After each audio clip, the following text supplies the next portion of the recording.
The courtroom was so quiet you could hear the ceiling fan clicking above us.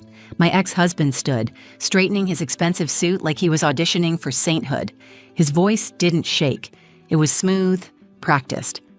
"I never laid a hand on her," he said. "She's just trying to get sympathy. There's no proof."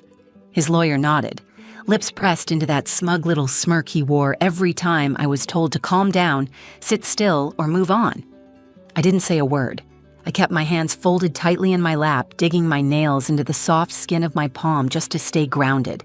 Not out of fear, but because I knew that anything I said would be twisted. Brent was good at that. He had spent years making me feel like I was the one losing control. Then, from behind me, I heard the small voice I knew better than my own heartbeat. "Mom," Lila said, tugging gently on my sleeve, "can I give the judge the video I found in Daddy's phone?" My heart stuttered. My breath caught before I could ask what she meant. The judge leaned forward slightly. Everyone turned to look. I glanced at Brent. His face had gone pale. "Lila, what video?" I whispered. She reached into her backpack and pulled out her tablet, the pink one with the unicorn sticker peeling off the corner. She held it like it was made of glass. "I saved it," she said, louder this time, her voice steady. "It's from when Daddy got mad at you and filmed it on his phone. I saw it by accident when I was looking for my singing video." My stomach dropped. Brent's lawyer stood up. "Your Honor, this is highly inappropriate." The judge held up his hand. "Let's see what she's talking about." I sat frozen, my hands shaking in my lap. Lila walked to the front of the courtroom, placed her tablet on the table, and tapped the screen. The video started playing, loud and undeniable. But that moment, the one right before it started, that's what I keep replaying in my head. The way Brent's confident mask cracked for the first time. The way Lila stood with her shoulders back like she had more courage than I'd had in years.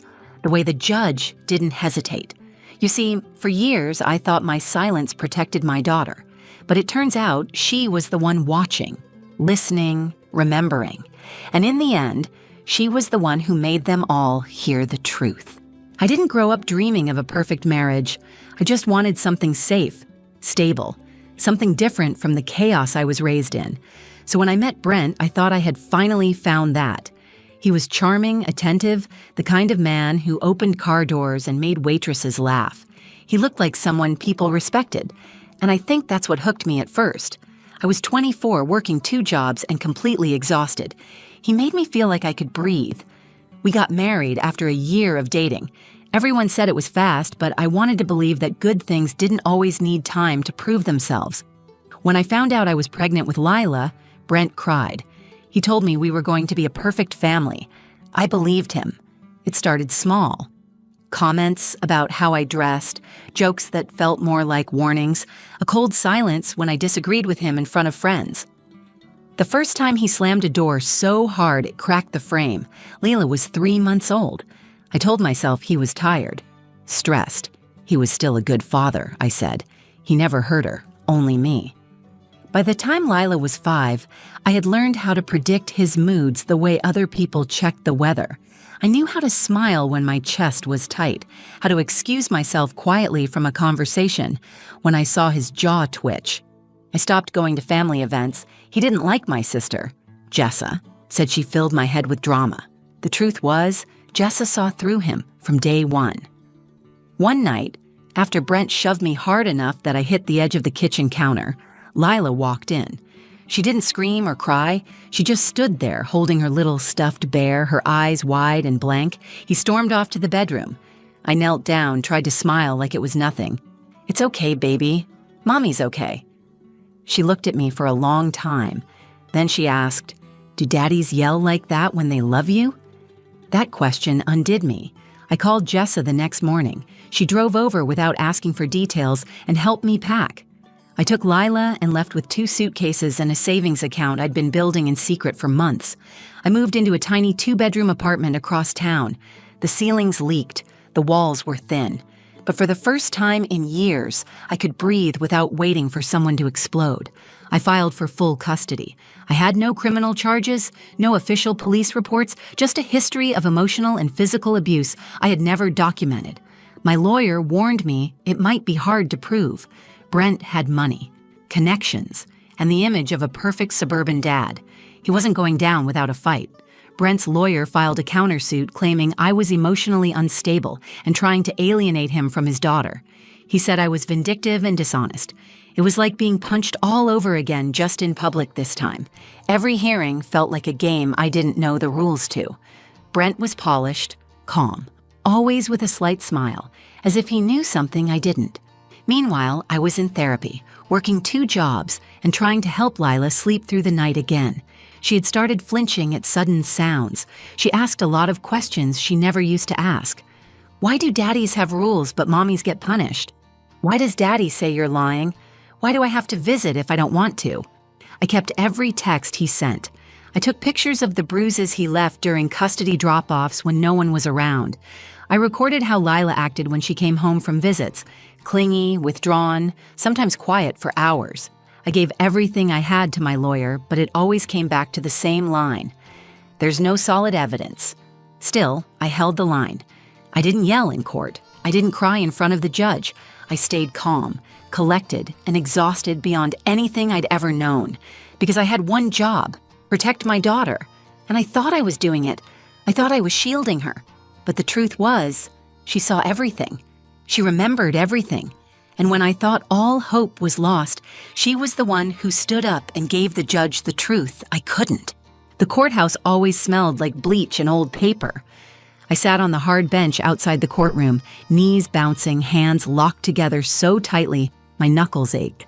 Lila sat beside me, swinging her legs, holding her stuffed bear with one arm and her tablet with the other. She didn't ask questions. She just watched me, quietly, like she was trying to understand what kind of day it was going to be. My lawyer, Ellen, walked over and sat next to me. She gave me a tired but kind smile. "They're inside already," she said. "The judge is reviewing the parenting evaluations. Be ready. Brent's lawyer is going to be aggressive today." I nodded. My throat was dry. I had barely slept the night before. Brent had filed a last-minute motion to push for joint custody, claiming I was emotionally unstable and had been coaching Lila against him. He brought in a statement from one of his co-workers, saying he had never seen Brent be anything but kind and level-headed. His lawyer was known for being ruthless and theatrical. I felt like I was walking into a performance, and I didn't know my lines. When the bailiff called us in, I took Lila's hand and stood. She held on tight. The courtroom was smaller than it looked on TV. The walls were wood-paneled, and the judge sat behind a massive desk, looking tired and unreadable. Brent was already there, seated beside his lawyer in a clean blue suit, his hair slicked back, wearing that same smirk he always wore when he thought he was winning. He looked at me like I was a guest in his movie. We sat down. The judge nodded toward Brent's lawyer. He stood and launched straight into character.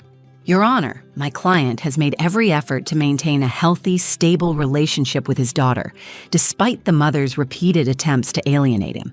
There is no police record, no medical documentation, no confirmed history of abuse.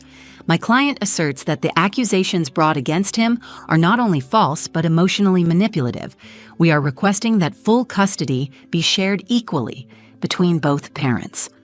I felt the words hit like a drum. False, manipulative. No proof. He made me sound like some bitter ex who was angry things didn't work out. He never once said my name, just the mother, like I was a role, not a person. My lawyer stood to respond, but I barely heard her. My heart was pounding too loudly. Then Brent stood to speak, calm, respectful, eyes forward. "I love my daughter," he said, "and I would never hurt her, or her mother. She's just trying to keep me out of Lila's life. I never laid a hand on her. She's exaggerating for sympathy. There's no proof." He said it like he'd practiced it 100 times. I looked at the judge. He didn't react. I could feel the weight of the silence after Brent sat down. It felt final, like his words had sealed something. I wanted to scream. I wanted to stand and shake the truth out of the walls, but I stayed seated. That was the plan. Stay calm. Be composed. Let the evidence speak for itself, except there was never enough of it. A bruise fades, a scream disappears, a child's behavior is dismissed as confusion, a mother's voice too emotional, a father's voice steady and confident must be telling the truth. I glanced down at Lila. She was still holding her tablet, tracing her finger over the edge of the screen. Her face was unreadable, but her grip on my arm had tightened. The judge turned to me. "Miss Cross, is there anything else you'd like to submit at this time?" I opened my mouth, but before I could answer, Lila whispered, "Mom." I turned. She leaned in closer, whispering again. "Can I give the judge the video I found in Daddy's phone?" I stared at her. "What video?" I asked quietly. "The one where he's yelling at you. The one he filmed," she said. "I found it when I was looking for my singing video." I sat frozen. Brent shifted in his seat. Lila looked up at me. "I saved it. I can show him." The room suddenly felt smaller. Later, I glanced at Brent. His smile was gone. For the first time since this all began, the weight started shifting. And it was my daughter, small, brave, and holding the truth in her tiny hands, who was about to turn the tide. I looked at Lila, her small face tilted toward me, waiting for permission. Her voice had been steady, but her fingers trembled slightly on the tablet screen. She wasn't scared of the courtroom. She wasn't afraid of the judge. She was afraid of me telling her no. Brent was watching us closely now. His posture had changed. His hand gripped the edge of the table. His lawyer leaned in to whisper something, but Brent ignored him. He knew what Lila had found. He knew exactly what video she was talking about. I turned to the judge. "Your Honor," I said, standing slowly, "my daughter has something she would like to submit into evidence." The courtroom shifted. I could feel the attention refocus like a spotlight. The judge raised an eyebrow. "She's 7, Brent's lawyer objected. "Your Honor, this is completely irregular." "She's not testifying," I said. "She has something to show you, something that was recorded by Mr. Voss himself." The judge paused for a moment, then looked at Lila. "Come forward, please." Lila let go of my hand and stepped up to the table. She looked so small standing there, holding her pink tablet like it was a shield. She tapped the screen, then looked at the judge. Her voice was soft but clear. "I found this when I was trying to watch one of my singing videos. I saved it because I didn't want to forget that Mommy wasn't lying." She turned the screen toward him and hit play. The courtroom was silent except for the sound of Brent's voice pouring from the tablet. Loud, furious, cruel. "You're pathetic. You think anyone's ever going to believe you? You can't even keep a house clean. You're lucky I haven't done worse." Then the sound of something crashing, my voice, pleading. A sob, heavy footsteps, a loud bang, and then the phone dropping, the image shifting sideways, showing me backed against the wall, hands up, crying. The video ended. Lila stepped back. The judge stared at the screen for a moment longer before looking up at Brent.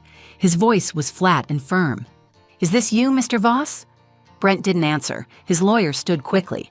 "Your Honor, this is taken without context. It was found by a minor. This is highly unorthodox and should not—" The judge raised his hand. "Sit down." His eyes stayed on Brent. "Is this your voice?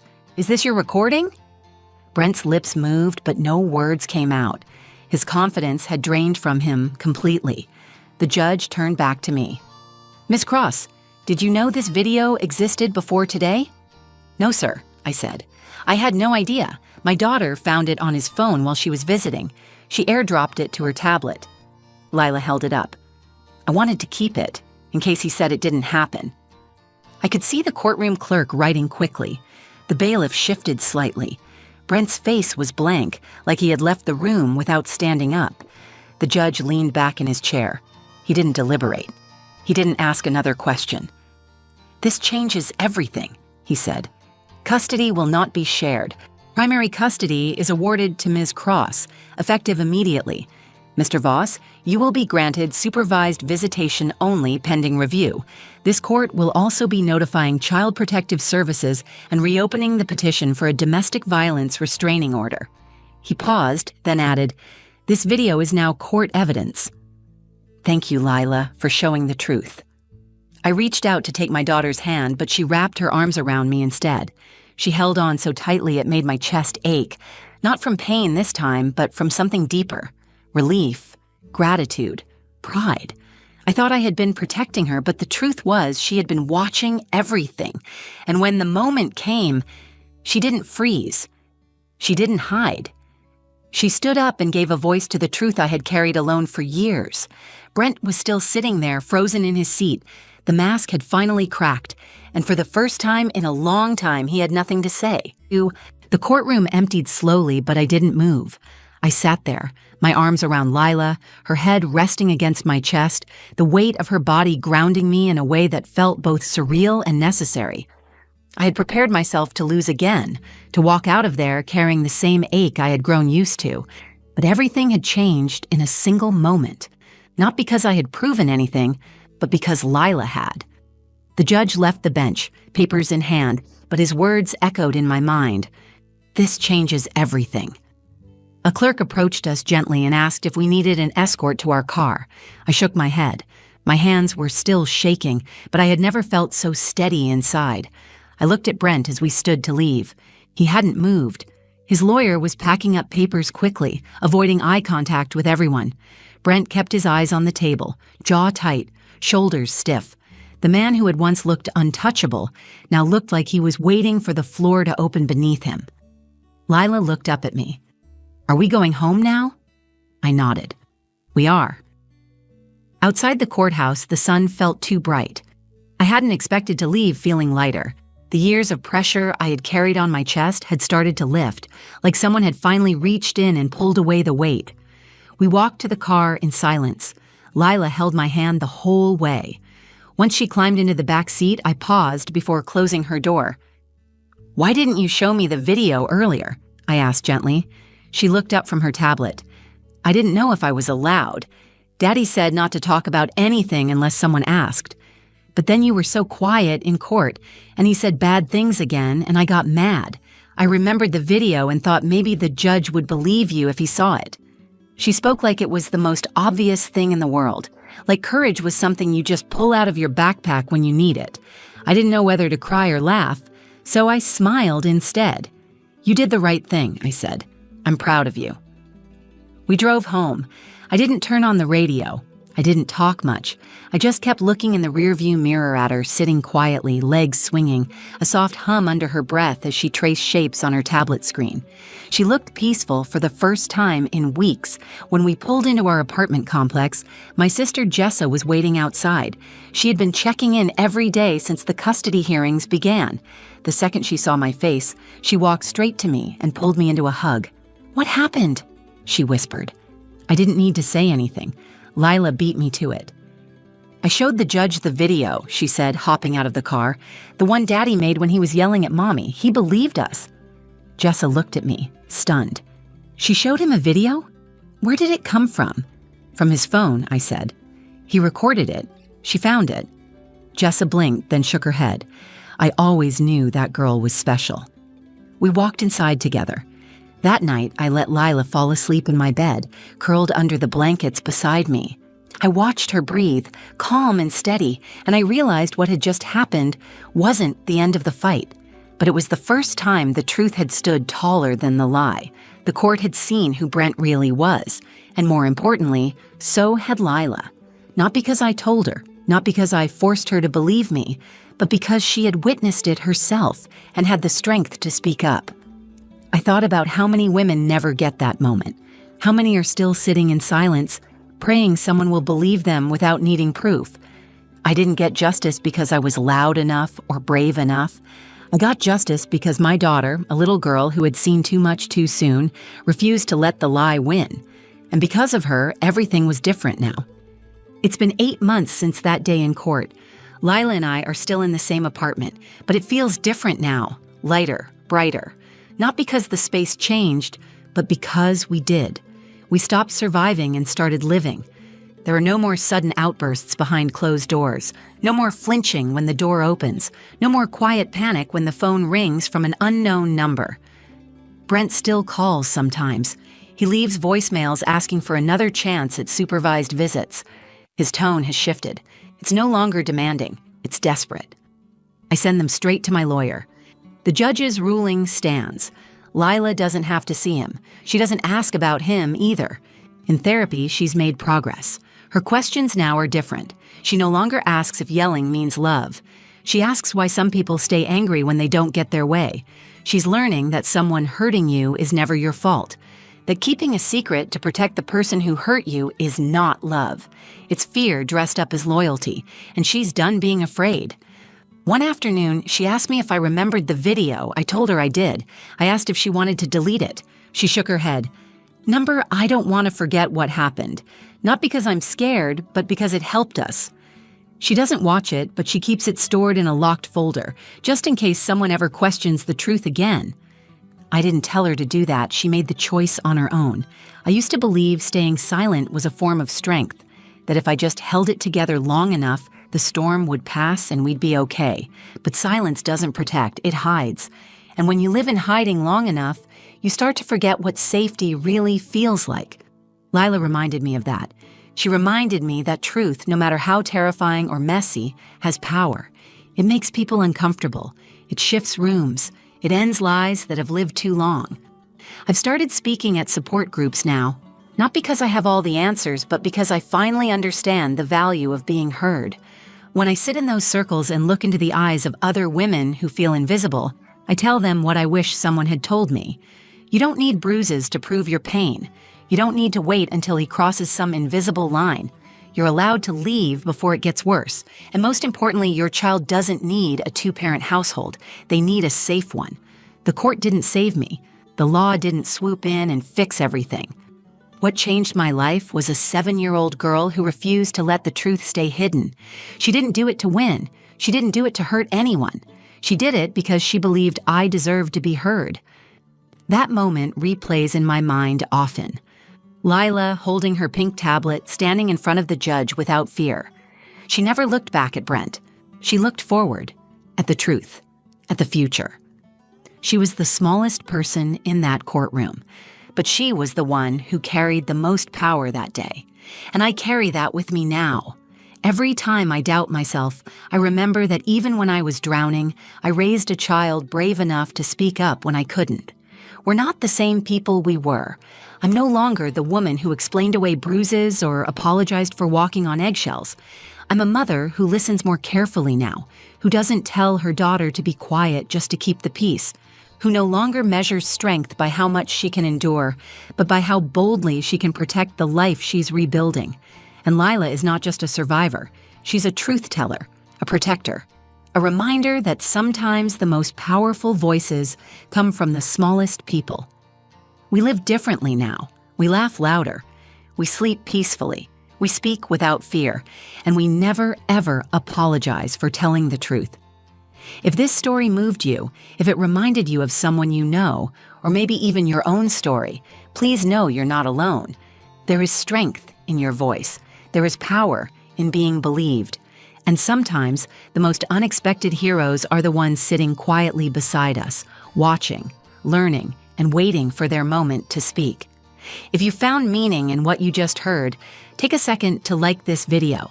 It helps this story reach someone who may need it today.